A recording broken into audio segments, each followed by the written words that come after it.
Olá a todos espero encontrar muito bem, já em pleno mês de agosto, em pleno mês de Leão, com a força toda leonina que nos é permitido ter.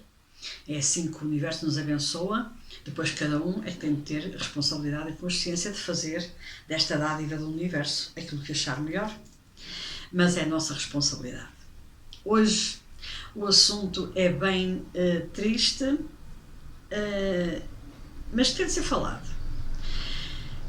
Ainda por cima em Portugal, onde a morte é terrível em termos de acidentes de aviação, e eu quero tocar neste assunto melindroso. No desencarne que nós temos, porque cada país tem o seu karma, no desencarne que nós temos em Portugal em acidentes de aviação. Eu não sei se é assim também nos outros países, mas eu penso que é menor, pelo menos aqui na Europa. Na América Latina não faço a mais pálida ideia. A imagem que nós temos é que a morte de jovens e não jovens na América Latina será mais por homicídios, etc. Mas quem estiver aí que me ouça, que me corrija, se calhar o índice de acidentes também é grande, mas eu quero falar deste assunto. Eu quero falar deste assunto porque isto é demasiado grave para deixarmos isto passar em branco e é uma dor demasiado grande para não se falar deste assunto e de outros que tenham a ver com o desencarne. Estamos no mês de agosto, a quem é que apetece falar disto? Estamos no mês da praia, estamos no mês do sol, estamos no mês de férias e vai agora esta fulana pôr-se a falar destes assuntos tão sérios. Mas são estes assuntos sérios que nos rebentam todos quando algo nos acontece e quando uma coisa destas nos bate à porta. E é sobre isso que eu quero falar. Para quem acabou de chegar e não me conhece, o meu nome é Manuela Tavares, sou terapeuta holística, formadora e consultora de mesa radiónica e de radiestesia, astróloga cabalista também, e facilitadora de cursos de autoconhecimento, desenvolvimento espiritual e autotransformação.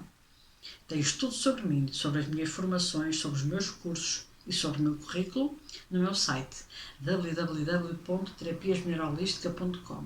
Vai lá, dá uma vista de olhos, se alguma coisa te interessar ou despertar, contacta-me. E também de lá tens acesso ao meu Facebook, ao meu Instagram e a este canal do YouTube e ao meu blog. Dito isto, feito este resumo da apresentação, vamos ao tema mais desagradável. Portugal não tem emenda. Não há dia nenhum que se abra um jornal, neste caso agora já anunciámos o jornal quase fisicamente, abre-se através das redes sociais ou através da página do site do próprio jornal, mas não importa. Jornal físico, jornal virtual, televisão, rádio, não importa. Que não nos caia imediatamente aos olhos um acidente de aviação com mortes. Sempre. Mortes no momento, porque depois há uma outra estatística paralela da qual nós não temos consciência, que são os que morrem depois, porque alguns não sobrevivem. Podem durar um mês ou dois e morrem por consequência desse mesmo acidente. Mas os que estão no local do acidente mortos, esse é logo o primeiro impacto. Depois não temos conhecimentos que morrem a posteriori, e daqueles que ficam em estado vegetativo, e daqueles que ficam completamente paralisados e com sequelas para a vida toda, e daqueles que, embora não tenham morrido, ou melhor, não tenham desencarnado no momento do acidente, mas que depois ficam num estado de tal que é apenas prolongarmos uma vida num corpo praticamente morto. Eu costumo dizer, pobres pais que recebem em casa um telefonema de um hospital ou da polícia, ou que a polícia lhes bate à porta para dar uma informação destas. Se existisse na face da Terra a personificação do demo, eu acho que ela vinha sob a forma desse telefonema. A personificação de tudo que é o inferno, de tudo que é o horror dos horrores, o purgatório, todas aquelas imagens completamente estapafúrdias que o cristianismo nos mostra, para mim, ela vem sob a forma deste telefonema, desta notícia, desta informação. Como também será o rapto de um filho, como será tudo isso. Não é expectável um pai ou uma mãe enterrar um filho. Não é expectável. É um processo contra a natura. E por isso é que a morte de um filho não tem nome. Enquanto que nós, se perdemos o marido, ficamos viúvas, se o marido perde a esposa, fica viúvo. Quando nós perdemos os nossos pais, isso é expectável, ficamos órfãos, não importa a idade que temos. Quando uma mãe ou um pai perde um filho, não tem nome. Porque a natureza é sábia, o universo é sábio. E não podia dar um nome a um processo que é contra a natura. Tão simples. O que é que se passa? Que karma é que Portugal tem para enterrar os seus jovens, e não só, qualquer idade? Mas eu falo diretamente, eu vou ser fria, eu vou ser absolutamente fria neste momento. Mas não sejamos hipócritas, que eu não posso ter a mesma comoção, por muito que me dê a comoção de um acidente, de uma doença, ou o que quer que seja. Se morrer num acidente de viação uma pessoa com 90 anos, ou se morrer um jovem com 20, 16, 24, 30, 35, não importa. Não, é impensável termos a mesma... Nós somos humanos, nós sabemos avaliar o fim da linha. Nós sabemos que uma pessoa de 90 anos, se não morresse num acidente de viação, ia morrer de qualquer coisa, como outra pessoa qualquer. Mas não sejamos hipócritas. O choque é muito maior, a comoção é muito maior e emocionalmente somos muitíssimo mais abalados. Não sejamos aqui a nadar na maionese. As coisas são assim mesmo. Que karma é este que nós temos neste país? Que sina é esta que nós temos em cima de nós? Em que Portugal tem um dos maiores índices de acidentes de viação da Europa e não há maneira de o corrigir. Esta é que é esta. Meses parados num confinamento, as pessoas só saíam hipoteticamente para ir a um hospital ou para ir à farmácia ou para ir fazer uma compra especial porque estava tudo fechado, porque só tínhamos de ter autorização para sair. Os acidentes de viação baixaram, mas houve problema mesmo nessa altura. O grave está aí, é que houve problemas nessa altura. Houve acidentes, pode não ter havido mortes, mas houve acidentes. Ou seja, andávamos sozinhos na rua e batíamos uns dos outros, isto é de loucos. As estradas são más, as rotundas são más, nada está bem organizado, o país não se organizou, o país não tem condições físicas para circular em carros, motos, não sei o quê, não calcularam como é que as estradas deveriam ser feitas, as entradas e saídas das autoestradas são extremamente perigosas, os engenheiros não souberam desenhar as estradas como deve ser, as rotundas não têm as medidas e a configuração que devem ter para carros ou para motos ou para caminhões, ou seja lá para o que for, há curvas acentuadas que não se deveriam existir.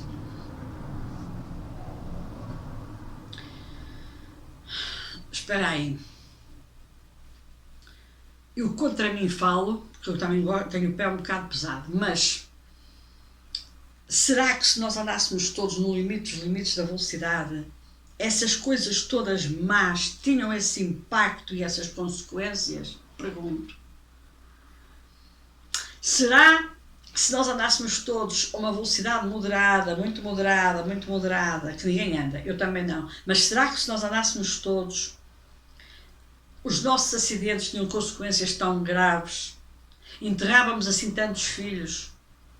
E tínhamos tanto luto neste país provocado por acidentes, fora o outro luto que eu já falei, de ficarmos com o filho em estado vegetativo, numa cadeira de rodas ou o que quer que seja?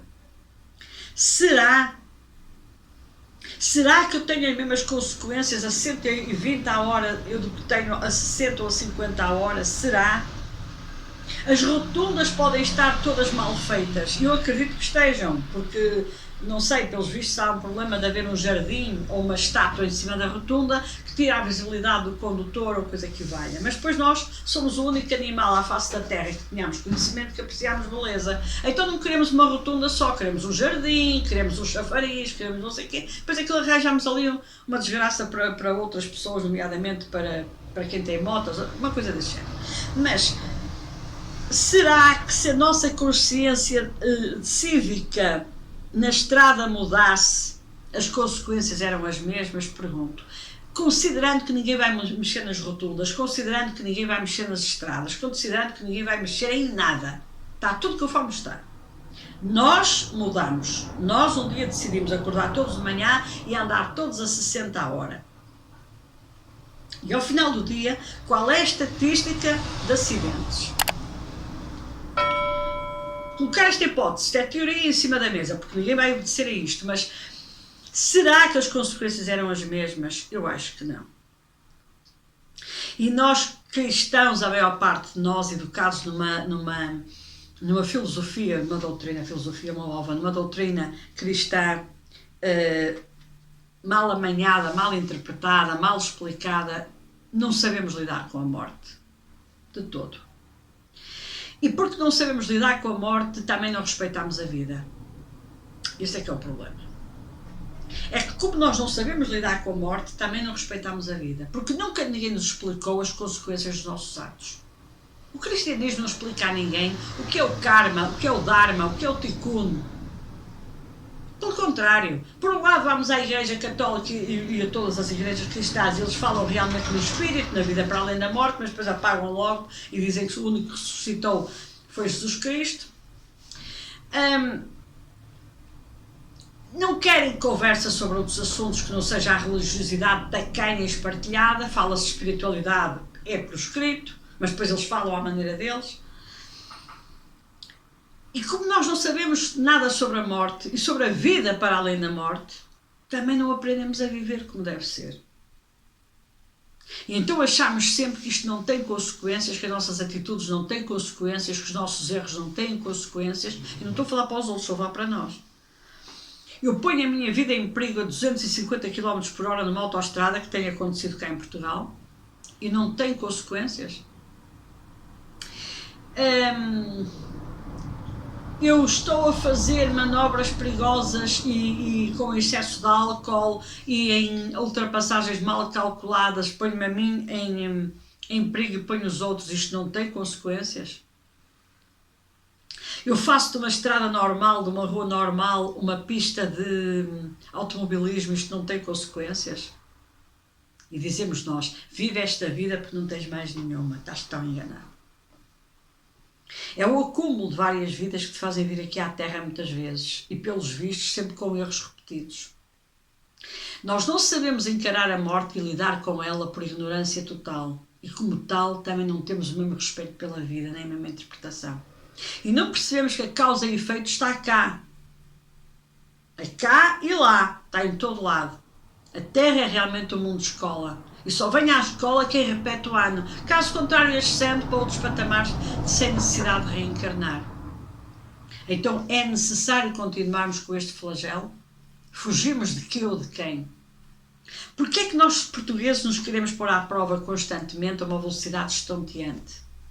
Porquê é que nós temos esta necessidade de correr, mas nunca temos essa necessidade noutras circunstâncias, nunca temos essa necessidade para corrigirmos erros, nunca temos essa velocidade para corrigir coisas mal feitas, nunca temos essa necessidade para corrigir a corrupção, nunca temos essa necessidade para corrigir tantos flagelos que temos na nossa sociedade e tantas lacunas que temos nela.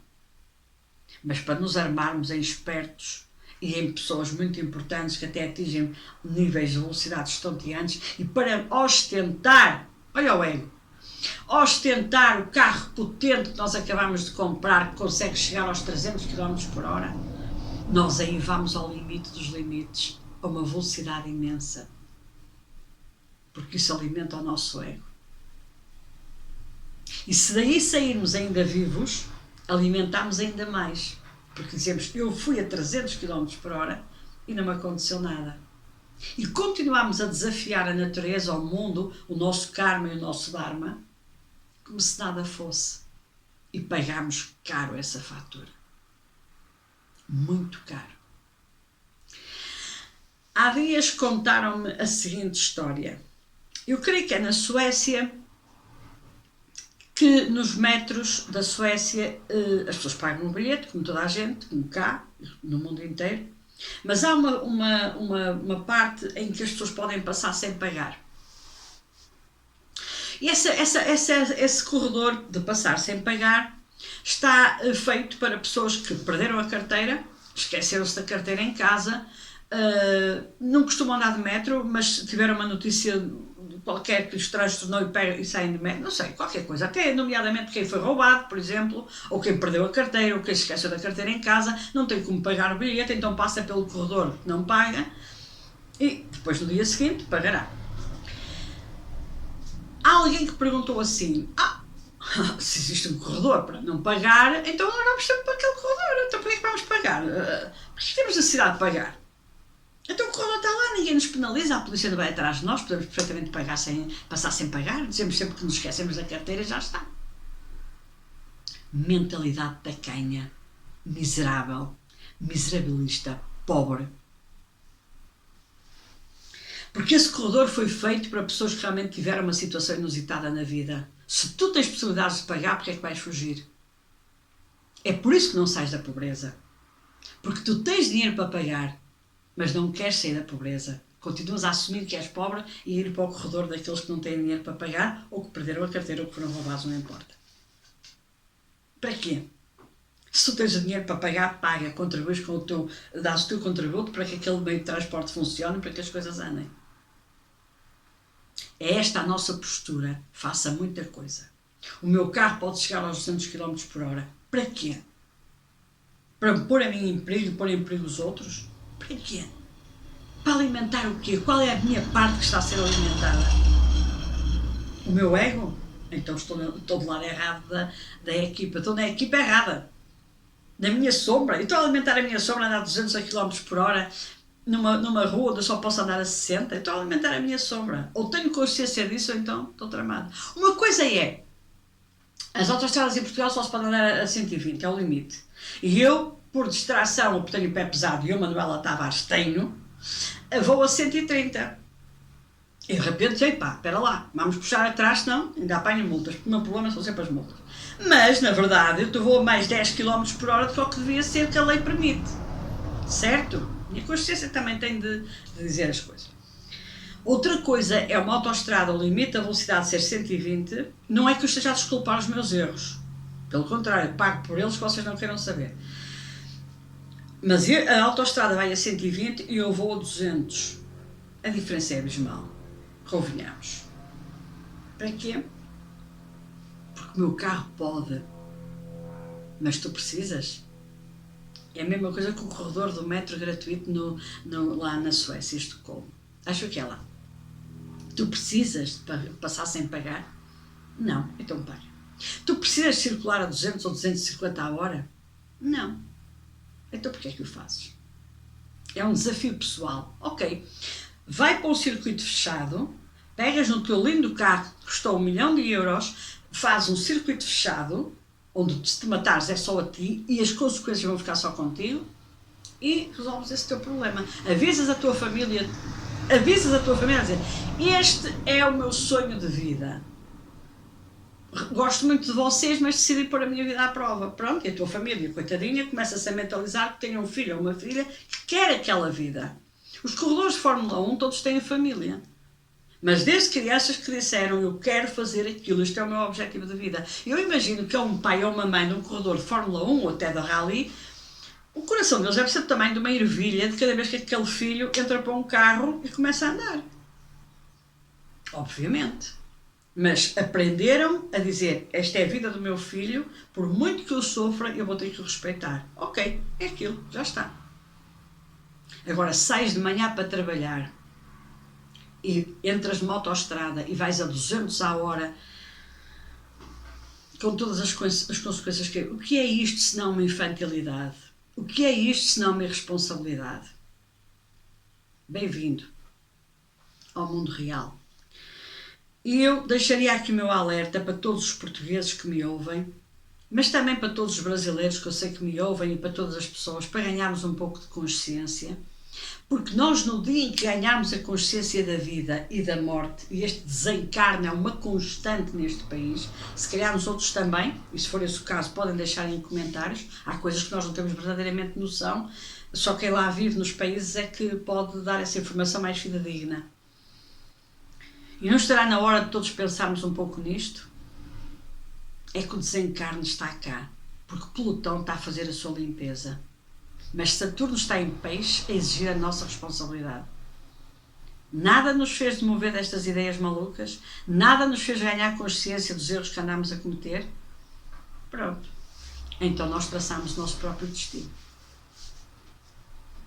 Não é um bom tema para o mês de agosto, mas é um bom tema do mês de agosto, não só pelo ego de leão do mês de agosto, como inclusivamente, vá-se lá saber porquê, no mês de agosto, o índice de acidentes em Portugal dispara para números estratosféricos, garanto-vos, infelizmente.